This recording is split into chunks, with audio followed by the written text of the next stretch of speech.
Hello everyone and welcome back for another reaction video in which your host, me, David, chats with you for roughly 10 minutes about a game I've been playing recently. Is it good? Is it bad? Is it worth your time? Let's go. Okay, so this time round we're going to be speaking about not a game, well, yes a game, but not a game as such, because we're going to be speaking about some DLC. I have been playing the Forza Horizon Hot Wheels DLC and having an absolutely delightful time with it. What a lovely piece of DLC this is. I didn't know this until fairly recently, but it has been brought to my attention that the sort of standard Forza game versus the Forza Horizon game use different engines. Not engines, they use the same engine, they use different physics models. So the cars will behave a bit more arcadey in the Horizon games to what they do in the sort of hardcore Forza Motorsport games, which was a surprise to me, but not being a massive petrol head. I like cars, but I'm not crazy about them. That didn't actually wind me up the wrong way, really. The Forza Horizon games, if you're not totally familiar with them or you're just looking for a sort of angle of attack from me, is the sort of, I won't say fun alternative, but it's not, because that's unfair. The Forza Horizon games, Forza Motorsport games, I cannot speak today, are very, very fun, but they're a bit more sterile and a bit more... what's the word? They're a bit more observant of the fandom of cars, whereas the Forza Horizon games are more keen to just sort of blow the doors off and be a bit more light-hearted and more pick up and play than the standard, more serious skew of the franchise, which is interesting because the DLC traditionally with the Lego DLC and DLCs before that in previous games, they're almost the fun light version of the fun light game. So what they've done with this one is they have made a smaller map. Obviously Forza Horizon 5, as I think the one we're on just now, is set in Mexico, and it covers a fairly large area of play in which you can drive from one end of the map to the other, and it will cover things like Mexican countryside, areas with water. You can go up into the mountains. There's probably snow somewhere, although I can't remember off the top of my head if that's right. I know there's a volcano in this one, which again changes the terrain. There are towns. I think there's a city, but again, so it creates an open world and allows you to progress through the gamut of different things that the Forza game would want to throw at you in terms of how that might affect you racing a car around. They also, as far as I can see in this one, they introduced it in Forza Horizon 4, but they've brought back the seasons. Not that it's so obvious in the Mexican version, but yes, that means the seasons change, and that means, interestingly so, even if you're replaying races or covering the same area, it was one thing about 4 I'll speak about specifically, that I really liked, is that seasons were so dramatic in the UK comparatively to Mexico that you driving around in the winter would be very different feeling to driving around in the autumn when it's a lot more wet, or the summer when it's dry and great conditions. And I really, really enjoy that. So basically what they've done with, back to what I was talking about, because I am ping-ponging all over the place, what they've done with this DLC, the Hot Wheels DLC, is they've taken a small area and done the same thing. There's snow in this. There's again volcanoes in this, and there's different environments. There's jungly tree areas. There's deserty areas, but which does affect, because you can come off the tracks. But what they've done is they have created and implemented an almost like the Hot Wheels, the sort of trademark orange Hot Wheels tracks that let you do loop-the-loops and things like that, and they've put that into this map so that as you're driving around this area, yes, you can go off these, and there are areas at the bottom where you drive around and you are led in that direction a bit more as you're working your way through what they've created content-wise. But for the most part, you're on these orange tracks and you're like going sideways, you're looping, and they've introduced like a G-force mechanic, and this little thing, reticule, that sits in the middle of your screen and tells you what angle your car's sitting at, so you know how to expect your car to handle if you try and turn, or if you're losing power and slowing down, or you're not quite hitting corners in the same way as you expect. It might be because actually your car's sitting at a funny angle and you didn't realise.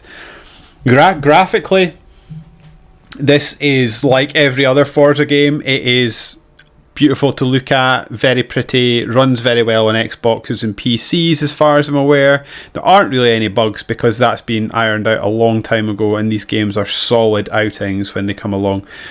It's just sort of a light-hearted, smaller scale version of what you've been enjoying in Mexico up to this point. And if you've done everything in Mexico, or you just want some new cars, or maybe you've got a bit of a latent fanboy attitude towards Hot Wheels cars, which it did start to kick that loose in me. I have a little bit of a collector's bug, and as you're doing the sort of story missions, so to speak, they're telling you about how Hot Wheels came about, how the cars are designed, and the different things they go for on different anniversaries and different designs and things. And I was like, oh, could I pick my own for Hot Wheels? Could I collect Ferrari Hot Wheels cars or something like that? And I was like, no, come on, you collect enough nonsense, just carry on. But yeah, that is fun to hear about collectors in Hot Wheels and what they do, and sort of like how they've enjoyed and explored the hobby, from collecting different designs to trying to race, to the sort of materials they use to try and make their cars go faster in the way that the races take shape. Some of them have been changing the wheel types. There's ones that have put engines in them. There's ones that are just doing basic tracks. But yes, this is all sort of set around these orange tracks that you're racing around, which makes it really fun, and just a bit of sort of go-karters day out, which I really, really enjoy. The other change that they've made from the sort of Mexican main world area is that this is a much more rigid progression system. So again, if you've not played, or just to remind you, if you've not played it in a while, the sort of baseline standard Forza Horizon experience is to throw a lot of money at you, throw a lot of unlocks at you, throw a lot of cars at you really quick, with the thinking being that, one, it taps into that like lizard brain side where you feel like you're constantly unlocking things and making progress, but also because the game has track cars, it's got rally cars, it's got like special edition cars, it's got like off-road cars, and like all these cars handle in a unique way. The pace in which you have cars thrown at you and tracks and race types thrown at you means that you can sort of carve your own Forza Horizon experience, which I really appreciate. If you're not into certain types of playing the game, like, so you're not into the drift challenges or the gymkhana challenges, or maybe you prefer those, or you prefer to go off-road rather than do rally or track racing, you can choose that, and you can form your Horizon experience around that, and it still allows you to progress and unlock cars that you want and feel like you're making progress.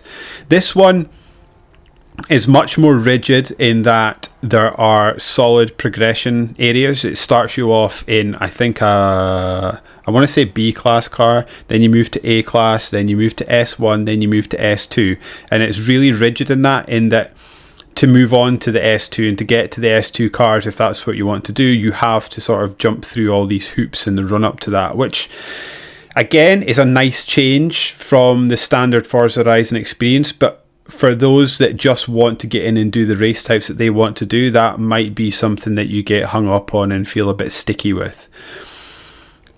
But I've found that I've quite enjoyed it, and it doesn't overstay its welcome long enough that I felt like I was being held back. So it was allowed me to have a go on these slower cars, do different challenges, and then just as I thought that it was sort of it had stayed as long as it could have, I was moving up a class to get different cars and things like that, and there was cars that I didn't enjoy using, and the game allowed me to progress without using them too much, although I did have to engage with them a bit more than I would have in the main game.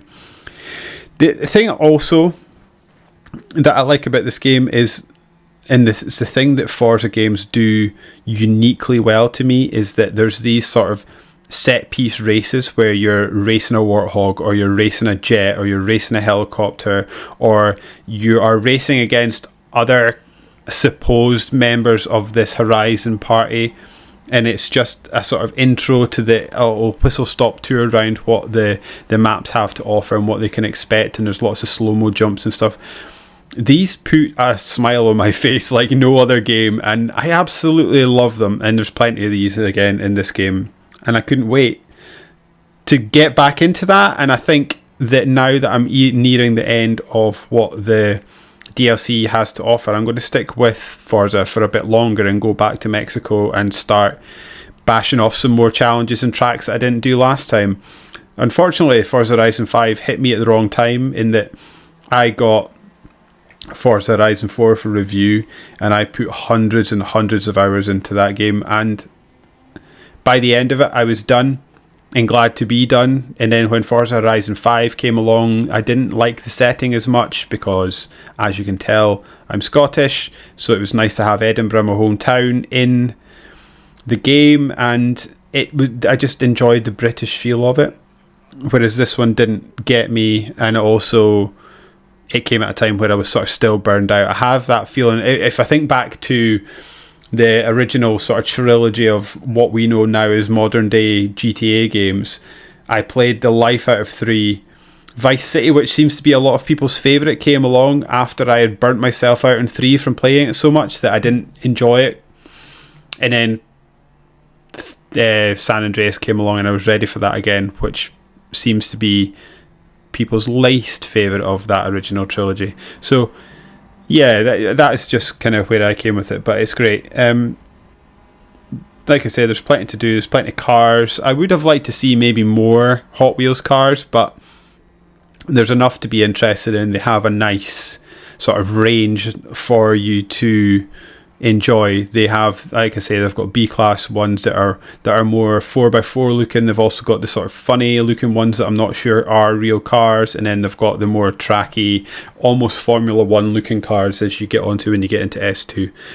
At the end of the day, there's a lot for you to enjoy about this game, and if you've ever enjoyed a Forza game in the past and you haven't jumped into 5, I would say primarily jump into 5. And if you're looking for an excuse to get back into a Forza game before Motorsport comes along, if that's your cup of tea, then this is a nice light-heart way to do that and fill in the gaps. And yeah, I'm looking forward to going back into the multiplayer. I hope the community for this game is stuck around, because there's some fun multiplayer to be had in this, and even their take on the Battle Royale was really fun and something I want to dig into a bit more.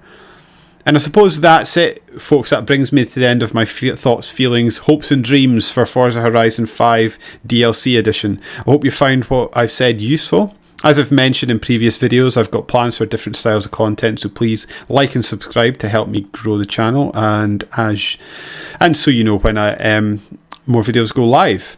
Also, I don't just do videos here on YouTube, I write for various websites and make some podcasts, so check those out. Head over to my blog, stickflickers.com. I use the blog as a sort of catch-all net to group my work together, so I can keep track of what I'm doing as much as anything else. So you can also follow me on Twitter, which is at DavidSmillie1, DavidSmillie, and the number 1, or on Instagram at DavidSmillie. And I think that's it. Thank you for watching. See you soon.